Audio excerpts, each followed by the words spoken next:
guys, it has been a minute. I have been thinking about making this video for a really long time. Today was just the day to do it. So I am going to kind of update you all on where I've been the past few months and just give you an update on kind of career, all of that good stuff. But it has officially been 1 year since I left my corporate job as an HR business partner and became a makeup artist. So there's a lot of emotions around that. I'm excited to get into it. The makeup that I'm gonna be putting on today is just kind of some random favorites that I've been gravitating towards lately. So we're mostly just gonna be kind of chatting and getting ready. So let's get into it. If you're new here, hi, my name is Molly. I am a makeup artist, a Sephora employee, and all-around beauty lover. And this is my YouTube channel, The Beauty of It All. I've already got my skin prep today. So first I'm gonna be starting out with my brows. This is the Kosas Nano Brow Hot Pencil. And then I am just going in with my handy dandy ABH brow powder. So I mostly go in with the lighter side. I'll kind of use the darker side for some extra definition if needed, but that's what we're using right now. So like I said, I have been officially out of the corporate world for 1 year at this point. I started out my career on the recruiting side of things. So for the first 4 years of my career, I was in the recruiting space mostly. Actually, all of my career has pretty much been in the retail consumer goods industry. Not necessarily what I intended in landing after college. That's just kind of how things worked out. I really enjoyed the first few years of recruiting. It's a really fun industry. If you are in it, you know it's really rewarding to pair people with jobs, to employ people. It's a kind of a happy field. There's definitely challenges, don't get me wrong, and it's really tough in today's market right now. Companies just have, as they should, great demands for talent, but it can be tough as well. And so that's what I did for the first 4 years of my career. And then I kind of just got a little bored. It's a bit of a revolving door, you're just constantly filling a job. And so I had an opportunity at one of my prior employers to move into an HR generalist role and kind of switch over to that side of HR. And I found that so fascinating. It is also the side of HR that you don't really want to interact with all of the time. So I started out as an HR generalist. I moved to another company and became an HR business partner, which is just, you're kind of just dealing with a higher caliber of problems essentially. And it was very, very interesting. You see such a different side of the business. You make, in my opinion, much deeper connections, and you have a deeper understanding of how the business operation side of things work. I really enjoyed looking at things like employee attrition data, employee engagement data, partnering with managers to make recommendations to improve those things. However, that is also the side of HR where it's not always so fun. So my job also included investigations, whether it be for harassment, discrimination, as well as performance improvement plans, terminations, disciplinary action, all of that stuff. And I think there's so many valuable skills to be learned from that I, even today, am finding myself relying on. But after 4 years of doing that, it became very clear to me that I needed a change. And that didn't just happen at the 4-year mark. I had known for a while, probably a solid 8 to 12 months, that I knew I wanted to make a change. This was also coupled with the fact that my employer at the time, which honestly, it doesn't really matter who it was, because none of this is the company's fault. But my employer at the time was just going through a really, really rough patch. We were constantly having layoffs. Teams were being downsized. My team was being downsized. I was constantly losing my manager, my peers, but the workload stayed the same. So losing peers left and right, workload stayed the same. It became very unmanageable. And when you couple a high workload and a very stressful job with something you're not super passionate about, that's where I really kind of realized there's a change that needs to be made here in the future. Next, I'm just gonna go in real quick with my Cali Ray Hideaway Concealer. This is in the shade Cool Sunrise. So my husband and I had known for a while that I was gonna be making a change. And I also won't even really get into in this video, the financial side of making career changes. I think that's so personal. you need to be prepared for that in whatever way works for you. I'm not the person to give advice on that, so I'm not gonna address that really much. But when work was getting really tough, I found myself going into Sephora quite a bit, probably an unhealthy amount if I'm being honest. And I had never been into makeup. Like, this was not a career shift where I was like, this whole time I knew I wanted to be a makeup artist my entire life and this is my chance. Like, guys, I did not care about makeup like at all. But when I was going into Sephora, I found myself really intrigued about how products worked. Like, why was this foundation better than this one? What type of skin would this concealer work on versus this one? Like, what is the difference between contour and bronzer? Like, all of these things. Before about a year and a half ago, used the Bare Minerals Complexion Rescue, which is still good. That's no hate on it. And I put some mascara on, maybe an eyeliner and like a lip gloss. And like, that was it. I don't think I have really ever used contour for sure. I'm not even sure I was using bronzer, maybe occasionally blush.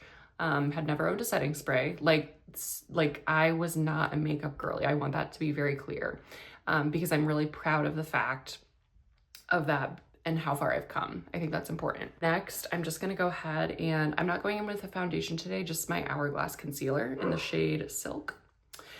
So again, I was just finding myself really intrigued at Sephora about how products worked, what, made them unique, how to use them. And in all of this time, I found myself down this rabbit hole, honestly, of YouTube videos, but, Instagram as well. And was just fascinated at how people, influencers, beauty influencers, and content creators were explaining the world of makeup. I found it so helpful. I really enjoyed having someone's perspective on a product before going in and seeing it myself so that I felt like I was equipped with more knowledge. But as all of this was happening, I also noticed that there was a gap in the space, the social media influencer beauty space, where there are so many influencers giving opinions on makeup and whatnot for their own face, for their own facial features, for their own skin type. And I really noticed that, like, if this is something I'm interested in, I want to be able to speak in a very knowledgeable way about it. I want to be able to talk to a variety of people with different skin types, with different skin tones, with different skin concerns, and understand what I'm saying and what would really work best for them. And I also thought it was interesting that, like, so many beauty influencers have truly, like, they've never applied makeup on someone. Like, their techniques are so specific to their face and what looks good on them. And I just felt like if I was interested in getting into this space, it was important for me to have the tools and techniques to understand how these products would work on a variety of individuals, on whomever I would come across. I would know what makeup should go on their face. And so I knew that I wanted to, when I was leaving my prior job, I knew that I wanted to get into the beauty space. It was something that I was just incredibly curious about. I became really passionate about it very quickly, honestly.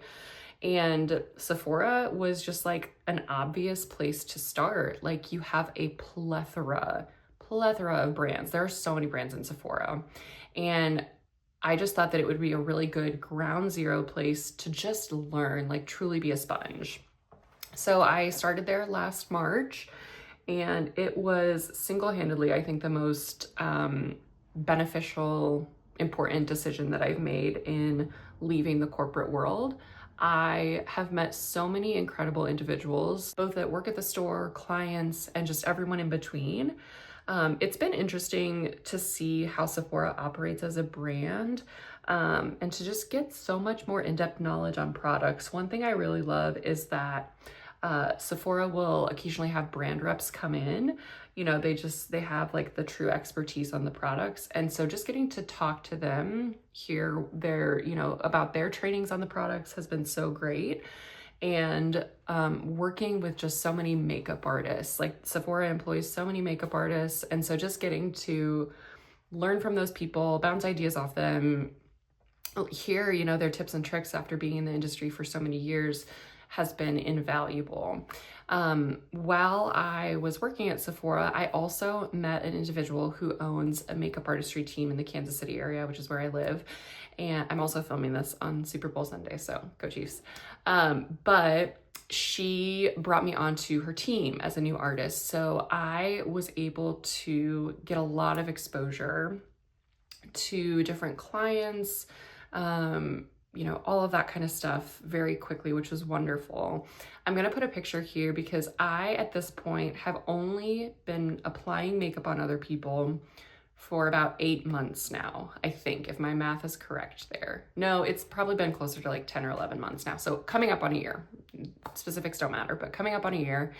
And I'm gonna put a picture here. This is the first individual that I ever put makeup on. This is my friend, bless her soul. Like, she was so nice. She said she loved it, and maybe she did at the time, but like looking back at this picture, I just chuckle because I'm also gonna put a picture now here of my very first bride of 2025 that I just did this past weekend. And the difference to me is almost comical. And I'm so proud of like how far that's come. And I know that there's like so much more to come with this too. I'm gonna go in with just a little bit of liquid bronzer from Say. This is in the shade Salt. But anyway, all that to say, again, this is still pretty new to me, but I feel like I've come such a long way.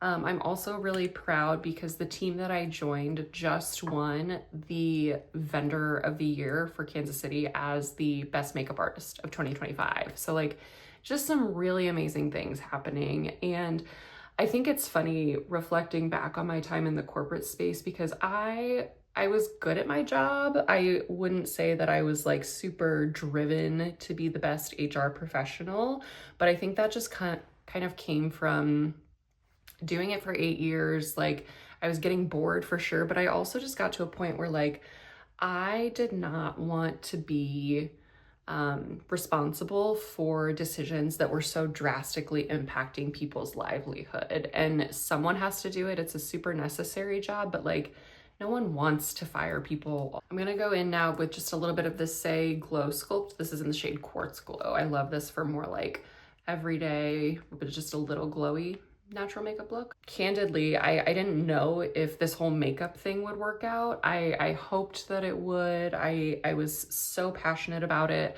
I put in a lot of work.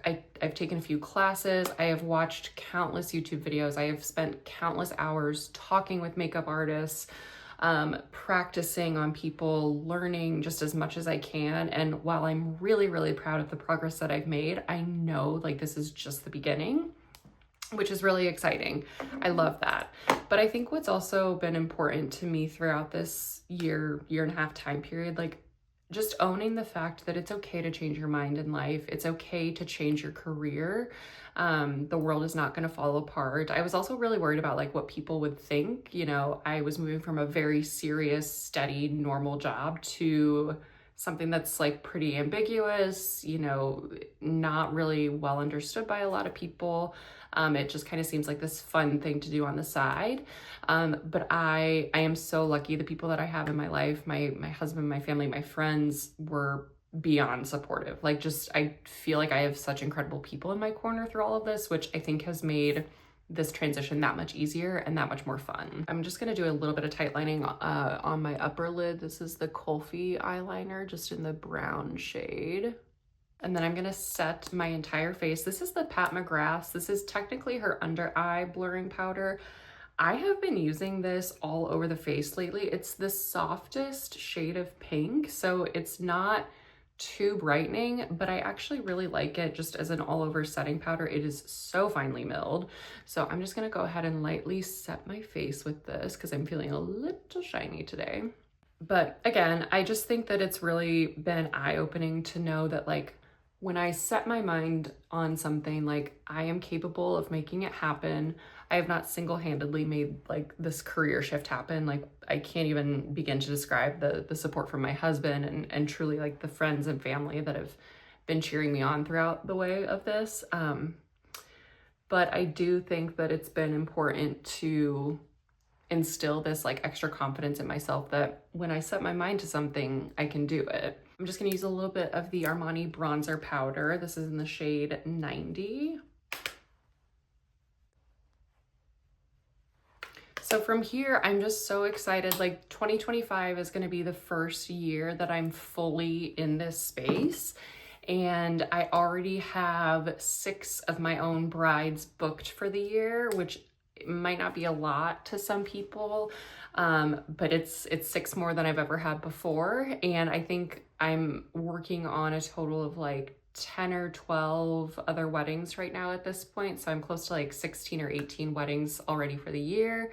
And it's only like the middle of February, so I know it's going to be busier than that. But I just feel like there's been so much good energy with this lately that like things are just popping up left and right. Like I've doing things outside of weddings too. I'm doing headshots, I'm doing branding photos, I'm doing maternity photos, and it's just really cool to see one, the people that I've been able to meet through this. Like that's something that's so unique as a makeup artist. Like you spend such intimate time with someone and you really get to know them in a short amount of time, and usually you're there for an important event, and so being a part of that is really special. And I also just love like working in the beauty space. I'm so passionate honestly about like learning about makeup products. I find that so fun at Sephora, just like getting to be in on all of the newness. But I think it's important to find a balance, because I do feel like when I first started filming some YouTube videos, I was getting pretty caught in like the consumerism of the beauty space, which I do feel to be a very toxic component of that world. And so the past few months, I wanted to take a break from YouTube to, one, just focus on artistry more. Like I really just wanted to dedicate all of my focus to improving, learning as much as I could, and just focusing on like the clients and being present really. Because truly, like in the road to becoming a makeup artist, like no one has come to me and said like, okay, Molly, like the time is now. Like you've officially done 50 faces. You've completed XYZ checklist. You are now a makeup artist. It is literally a state of mind. And I don't remember who, someone told me that as I was like starting on this journey, but it took me quite a while to really claim that. I think it was probably like the last 2 months maybe that I've really had the confidence in saying like, I am a makeup artist. I know I'm good at what I do. I know I bring something to the table, and that's been really powerful too. So this year I am excited to kind of share more of that on YouTube. I think like working at Sephora and getting to review new products is really fun too.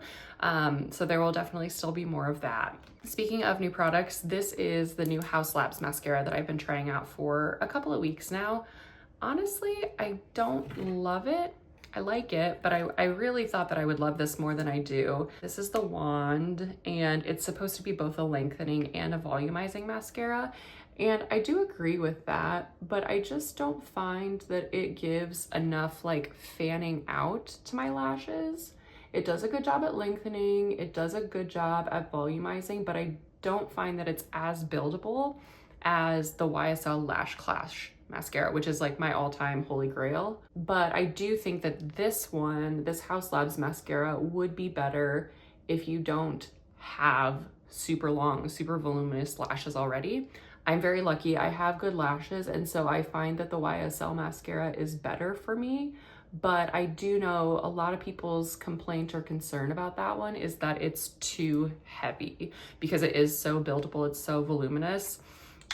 So if you find that to be true, the Haus Labs mascara may actually be a good one for you. And I do like it. It's just not gonna be like a top 2 or 3 for me, I think. I'm such a sucker these days for a brown mascara. If I have a choice, that's always the one I'm gonna grab. I just don't have a brown mascara right now. So the fact that this is black is not a huge deal, but it's just a personal preference that if it was brown, I would probably enjoy it a little bit more. I'm gonna set my brows at this point. This is the Rare Beauty Brow Gel. This is my holy grail. I hardly use anything else at this point. Actually, I don't. This is the only brow gel I have right now. And it's the only one I foresee repurchasing again in the future at this point, because I feel like I've just tried everything else. And this just works so well that I don't find the need to keep searching for a brow gel. This is it for me. I am in a committed relationship with this brow gel. And then I'm just gonna fill in again, just slightly with this Kosas Nano Pop Pencil, and then just brush through again. And then lastly, I'm just gonna add a little bit of a gloss. So this is just the Givenchy lip gloss in the shade in the shade 117. It's the Rose Perfecto lip gloss. I think that's the name of it. It's this really beautiful kind of burnt red. Okay guys, this is the final look. Again, this is like nothing crazy. It's just kind of an everyday look. I am really grateful if you're still watching at this point. I know I rambled a little bit. I've had a lot of thoughts in my head about this over the past, year. And so to kind of put some of them out there is really nice. I think what's most exciting is that I feel like I'm just getting started on this journey. So hopefully you'll stick around to see some more of it. But again, thank you guys so much for watching. My name is Molly, and thank you guys so much for joining me to talk about the beauty of it all. Bye everyone.